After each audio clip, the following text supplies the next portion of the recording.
Fue el Día de la Libertad de Expresión, pero el concepto de libertad de expresión pareciera ser un concepto extremadamente amplio, ¿no? Y es tan amplio que a veces cuando queremos aterrizarlo en puntos específicos hasta se nos hace difícil.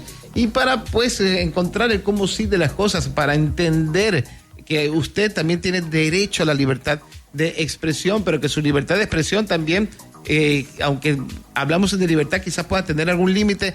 Para entender el cómo sí de las cosas, tenemos en la línea telefónica al abogado Gabriel Baltasar Centeno Canto. Don Gabriel, muy buenos días. Estimadísimo Ronald, muy buenos días. Un saludo a ti y a todos los radioescuchas de Notirraza.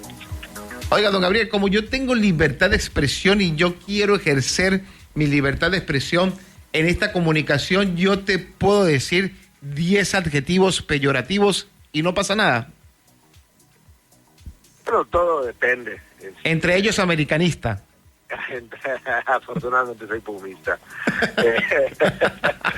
Mira, como todo derecho tiene límites, no son absolutos. La barrera es cuando empieza el derecho del otro. Pero hablando particularmente de la libertad de expresión, tiene enfrente el derecho al honor, el derecho a la reputación. Estos son asuntos que pueden ser atendidos a través de un juzgado civil o en Yucatán todavía puede ser atendido por el Ministerio Público y un juez penal. ¿Cuál es la barrera de la libertad de expresión cuando hablamos, por ejemplo, en temas periodísticos? Hay un concepto acuñado por la Suprema Corte de Justicia de la Nación que se denomina malicia efectiva. Esto es, por ejemplo, cuando se difunde información falsa, pero cuando se acredita el elemento a sabiendas. Un ejemplo muy claro sería, por ejemplo, en cierto año se publica una nota donde una persona fue absuelta de una sentencia y un año después publicas que esta persona está detenida o por los mismos hechos o fue sentenciada, ¿no? Entonces, cuando hay esas contradicciones a sabiendas se puede acreditar el elemento de la malicia efectiva y esto pues pudiera conllevar sanciones económicas. Pero son ejemplos muy particulares. En general en México la libertad de expresión está ampliamente protegida y siempre y cuando no converjan estas circunstancias se puede hablar casi de todos los temas. Hay códigos penales de estados que derogaron, que suprimieron, que eliminaron el delito de difamación. Tengo entendido que Yucatán no es uno de ellos, que aquí todavía existe esa tipificación del delito. ¿Es así, don Gabriel? Es correcto y además está incluida la pena de prisión. Repito, esto todavía puede ser denunciado ante el Ministerio Público, pero también hay bastantes salvedades. Es decir, mucho depende el contexto en el que se emite la publicación. Además, Ronald, recordar que no es el mismo estándar que aplica para los ciudadanos de a pie que para las figuras públicas. Okay. Las figuras públicas, o sea, aquel ciudadano que decide colocar su vida o por su haber o por su oficio, precisa de publicar todo lo que realiza. Pues el claro ejemplo puede ser los influencers, artistas, políticos, gente del jet set. Pues finalmente ellos siempre están expuestos a la crítica, ¿no? Porque ellos se colocan en esa situación. Distinto es una persona que vela mucho por su vida privada, no tiene este tipo de conductas. Bueno, pues finalmente estas son situaciones que son valoradas por los jueces, ¿no? El tipo de persona, también si la expresión fue emitida por un periodista, fue emitida por un académico, fue emitida por un ciudadano normal en una red social privada. O sea, todos esos elementos son analizados de manera particular. Lo que quiero dar a entender, no hay formatos para atender este tipo de circunstancias.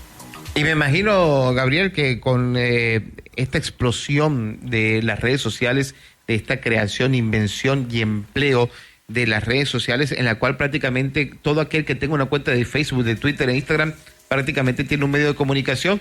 Estos se han elevado los números de casos de denuncias o de quejas por supuestas difamaciones. No, totalmente, y sobre todo que vivimos en la era de la economía digital. Es gente que vive de su identidad digital, vale la redundancia. Esto le representa intereses económicos. Recuerdo en alguna ocasión me tocó atender a un influencer al que por verse envuelto en temas electorales y por sanciones, Spotify le suprimió la difusión de sus contenidos, y esto pues naturalmente representa una merma económica. Este es el tipo de situaciones que se generan, y por eso la gente hoy pondera mucho el derecho al honor, el derecho a la reputación, al prestigio, porque pues finalmente puede representar una lesión económica, la cual en todo momento pues buscan proteger. Gabriel, ya para ir cerrando, si a mí Mark Zuckerberg, es decir, el CEO de Facebook, me censura, me elimina, ¿hay una forma desde acá de Yucatán que yo me pueda defender a este suprapoder que se ha creado, que son las redes sociales? Bueno, Facebook tiene normas comunitarias propias. En ese sentido, pues, es decir, no. Finalmente es una república digital. Totalmente.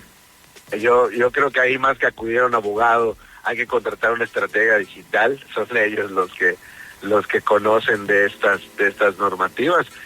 Pero por el contrario, a través de Facebook, pues sí puede ser un medio probatorio para exhibir en un juicio civil o en un juicio penal.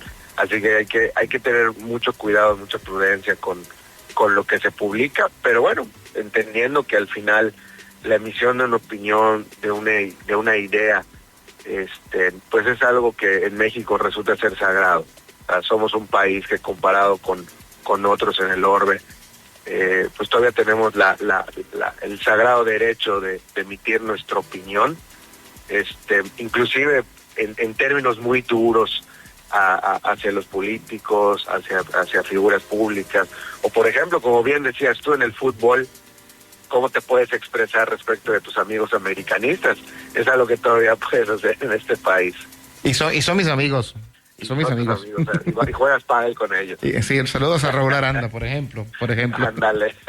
Gabriel, como siempre, te agradezco muchísimo, de verdad, por estos minutos, por esta explicación para entender temas que pueden ser complejos y llevarlos pues a la vida cotidiana.